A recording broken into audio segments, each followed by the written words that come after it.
it's not. Okay. Yeah, I struck a nerve. You know what? You get your brother. What's wrong with you, man? What?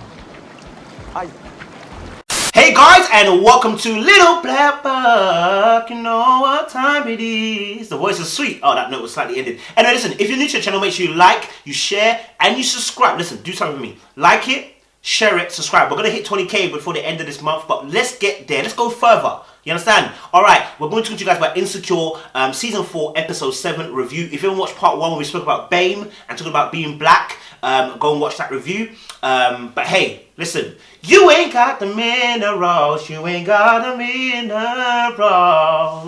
Yeah. Click on that bell button for notifications of the uploads. Alright, let's go. So, this episode was a really good episode, and I really believe we got to see a side of Molly that I think which was really nice. And I think I said in the other video, I said, you know, watching Molly with Andrew, she was so blessed to have someone like Andrew because he curbs a lot of her behaviors and her tendencies. I think obviously the very first scene that we see where she's sitting in the cafe, you know what is funny?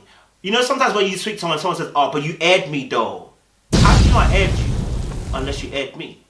Like when someone says, oh, you know, you aired me. But how do you mean you aired me? If you didn't reply, if you didn't message me and I didn't message you, who aired who? So sometimes we get to a place where we're prideful and we don't want to message the person first. And what we're seeing with Issa and Molly is a level of pride. They are great friends. They want to be great friends. There are some things that need to be hashed though. There's some conversation that needs to be said. There are some things that need to get out. There are some thoughts on our minds and our hearts that need to come out in a conversation. Yes, but one of us needs to reach out. In fact, both of us need to reach out if we really care about our friendship. Now, when Issa gets to the door, she sees Molly, and because of pride, she walks away. Molly sees Issa coming to the door, but because of pride, sees Issa walk away, leaves it alone. Now, I would say more of this particular issue, Issa saw Molly first and was approaching. Therefore, I can't put as much blame on Molly because Issa was approaching and decided to recline. And that's the difference here.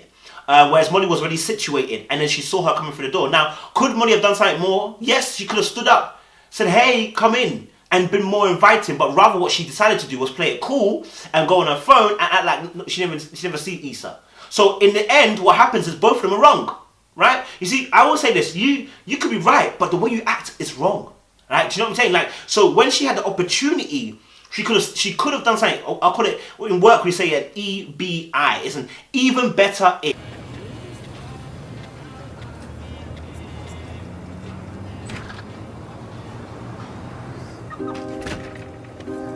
Right? Meaning that what Molly could have done better was stand up and like, or she could have even sat down and just waved at her and said, come in, yeah, come.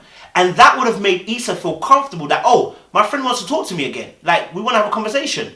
But because both are stubborn and both are prideful, and I hope you're watching this as if you've got a situation with your friend, just to reach out to them.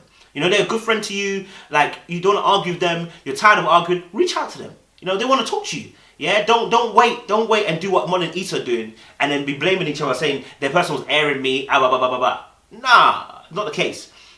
His interaction with Andrew is really nice. I like it. I think Andrew's a perfect type because what he's doing is what I would call he's allowing her to be rough and him to be roughened up by her. What job? Really? Well, are you going to reach out to her? I'm not gonna do anything. It was her fault. Mm-hmm. What I mean by that is he's not reacting to her roughness, right? Because out of the two of them, she's pretty rough. Yeah, and I'm not talking about physically, I'm not talking about being aggressive. I'm talking about the way she interacts in the relationship. She can have a little bit of awkwardness. She has a little bit of antagonistic tendencies. She has some, some energy, some fire. And what he seeks to do is always try to quell that fire. So you see that obviously even in the room when before they were going to Mexico, you can see Molly's kind of flaring up, getting a little bit agitated about the Issa situation, etc., etc. And you see the way he's so calm about it. And we've seen him in the last few episodes. Calm about it, the way he goes about his business. And because of his nature, she has to quell down. And I'm going to put that word has, and I'm going to scribble it out and say not necessarily has. When you realize, something, when something's really toxic, when I say when it's something that's really toxic ingrained in you, when someone becomes like Andrew and comes into your life, you struggle to adjust, yeah? And you may never adjust. That's one category of people, yeah? The other category of people are, we have a little bit of toxicity in us. We just need the love, someone to show us the love and we will change. What Molly has been given is somebody who's willing to take the rough with the smooth and be able to be patient with the way that she behaves. So now what she will tend to do is actually begin to calm down. Why? Because she's no longer under duress. She's no longer being fought. She's no longer in a position where she's unsecure. She knows that his word is final. She knows that his word is gospel. You know what I mean? But when you're in a situation where you find yourself on rocky roads and the ground is not so sure, then you find yourself in a place where you're like, oh, I'm not sure how to behave, or you see these anger tendencies, these frustrations starting to come out, and you start to what we call displace onto a partner. What we've seen with Molly is that that's starting to chill down. Why? And she's realized that she's got something good here. Yeah? And so that agitated behavior that we've been seeing with Issa Rae doesn't necessarily begin to come on to Andrew. If Andrew was the same way she was, this would be long. Yeah? But she's found a good one. Yeah? Who's able to take what she's able to give. Do you feel me? I love obviously as well that, you know, when she was talking in her bedroom with Andrew, she was explaining the fact that with the Issa situation, and you see the way that, I love the way that Andrew responds. I think that's a perfect kind of boyfriend response in the sense of that he understands that these two are friends and wants them to get back together, but doesn't push it, but also does not allow her to push him. So he has his standing points. When they were talking in the bedroom, and, you know, he said, I think he said one or two words, whatever. He didn't say anything too heavy. He just sat there on the bed and listened, right? And she ranted a little bit, and in the end, she came down from the pedestal. You know, so what he does very well is that he just curbs her frustrations by just listening and just being soft and being pliable and just allowing himself not to get angry and frustrated or even jump on her side. Yeah, and that's also a very important thing. It just helps her stay neutral and balanced and not get too angry or like feels like she's been isolated by her boyfriend, maybe choosing another side and being polarized, right? So what you see, obviously, I think the next part that was really an interesting scene is on the plane when they are, well, not even on the plane, well, before that even, the fact that, you know, her job again almost interrupts their vacation. And I cannot imagine the level of frustration that would have happened to Andrew had she have missed the plane. Wait, I see you. You do? Where? Why would you do a full 360? I don't know. Oh, wait, I see you too. Hey. Okay. Because obviously she got a text message saying she got a meeting before she got to go out to Mexico. But this was planned, chick. This was planned. And again, you need somebody who's patient because he was waiting by the gate, basically holding up the gate in a sense. But she's all rushing and running. Had she have missed that, what would have done to that relationship? And I think sometimes also as well, you know, because they've already had a discussion about the fact that her work almost impedes on their relationship in the sense of her work comes first. And obviously it would have been, I mean, it looked like there was mad traffic as well. And she just barely got there. Thank God she did, because that could have been, I don't know what would have happened to the relationship, like I said again. But obviously again, we just see again another behavior of Andrew where, you know, this love and the openness and this transparency and this warmness that comes through, right? He's not aggressive with it. He doesn't show overt anger when he's feeling frustrated. Rather, he tries to communicate. You understand? I already said it in early episodes that I think they should communicate a bit better, more, because there's a lot of sex that's going on. A lot of sex. You understand? We need to have more depth in conversation.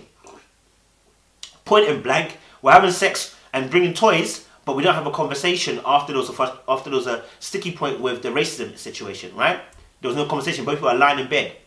So I keep saying these things. Emotional intimacy is always greater than the sexual intimacy in the sense of the fact that emotional intimacy means I can feel comfortable to share my emotions with you and my feelings and my thoughts. That's very, very important. And when you establish that, you find yourself in conversations where ordinarily you might shy away from, but because you have established these links, you try to stay intact and you try to have this conversation even though they're very hard. Right? That's why it's important. I want to say it again for you guys. Build emotional intimacy. Sexual intimacy is great, but you won't die if you build the emotional intimacy first. You know what I'm saying? You won't die. I mean, that's what I would encourage as well. Those who are going to get married, build emotional intimacy. Maybe when we get there, can we just chill tonight? Maybe do like a late dinner? I know your brother's been planning all this stuff, but we had such a crazy day. We get on a plane and obviously, you know, they're discussing one thing I think is really interesting is that Molly climbed down. And I guess we're seeing a revolution and a rebranding of Molly now, where she's starting to feel comfortable to surrender. And I think a lot of people in relationships, this is where they feel pain. They haven't met someone they feel comfortable to surrender. Sometimes what women do, they meet a man who's unwilling and uncompromising, refuses to shift, and they surrender to that man. Now, if you knew he was prideful, unsurrendering, unwillful to change, and unbending, you should have never surrendered to him. You see, when you surrender to something, you got to surrender to something that loves you. Why? Because it makes you comfortable enough to surrender. This is why the Bible tells us that we should surrender. Husbands, love your wives, and wives, respect your husbands. And the reason why it says that is because when the man shows love, the woman can respond in submission. And what that means is I can give myself to you and surrender at surrender to you because I know you got my best interests at heart. It's a give and take. And a lot of times where women get hurt is they give their surrendering power to somebody who does not have their love and their interest at heart. Is that only women's fault? No, because a lot of men do lie and present a falseness of who they really are, behaving like devils in sheepskins. But anyway, so we see on the plane, obviously, that she surrenders her reasoning, surrenders her point. She wanted to relax and rest in the hotel room when they reached. Andrew was like, my brother though, etc., etc. And I think this also showed as well how much the brother meant to Andrew and how much influence the brother has over in Andrew because, Andrew didn't push back as much when they were in the pool about the racism. And you can now see the source of it. When he was talking and saying, my brother's already got things kind of planned. Let me tell you something. My brother's got things planned. Tell her brother, listen, bro, my missus says she needs to rest this first part. You understand? Especially if she's not a diva, she's not overexertious. I know she had a hard day at work, bro. Look, I know we planned some stuff, but we're going to have to rest this up, man, because my missus is a little bit tired. You understand? She's had a hard day, right? Boom. Now, why can I stand up to my brother? Because I've established that relationship with my brother. Yeah? Now, the fact that Andrew didn't want to agree to it, I'm not saying it's bad. I'm saying he just wanted her to attend because obviously his brother had sorted out everything. But it showed later on in the racism event that he didn't check his brother hard. Because your brother was doing something, he was like, bro, what you doing? All that, what you doing? All that softness ain't going to work nowhere, fam. We need you to come correct, quick. You understand? So, I'm not, again, disputing anything that Andrew's necessarily a bad mate. No, whatever is an EBI.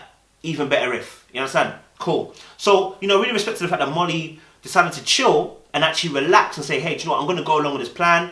And do you know what? I'm going to give up my desire of sleep or rest. And I'm going to just do what you want to do. And that's what relationships are about. They give and take. And the Bible says in 1 Corinthians 7 that my body is not my own. It's my wife's. And my wife's body is my own. Do you understand? So when you look at it as mutual, nobody has any ownership of anybody. You understand? The Bible says, the Bible never told that man should have dominion over woman. No. It says we should dominate the earth. We should subdue the creatures that are in it, but not each other. We're not to have dominion over each other. Deep it. We're not to have dominion over each other. You understand? We're not to dominate. It's important. Some of you dominate over your wives. Back down here and say, 15 minutes. Got it. Okay. Hey, if you don't mind missing the poolside guac. We're in Mexico. Pretty sure there'll be more.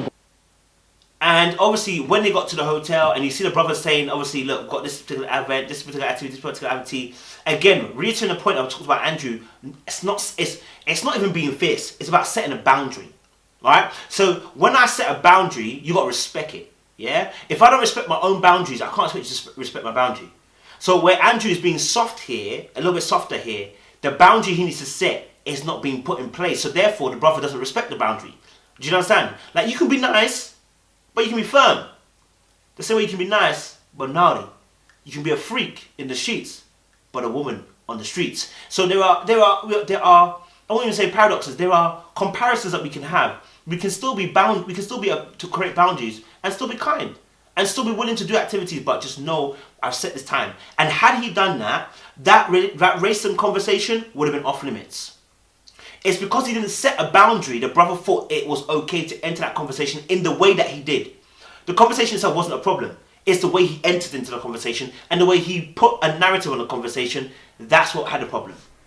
Yep. So set boundaries, people, straight away. Cool. And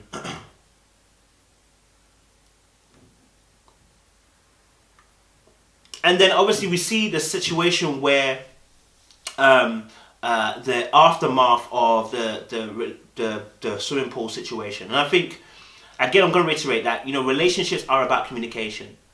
And if we can take off our clothes more than we can take off the layers of our mind, we've got a problem.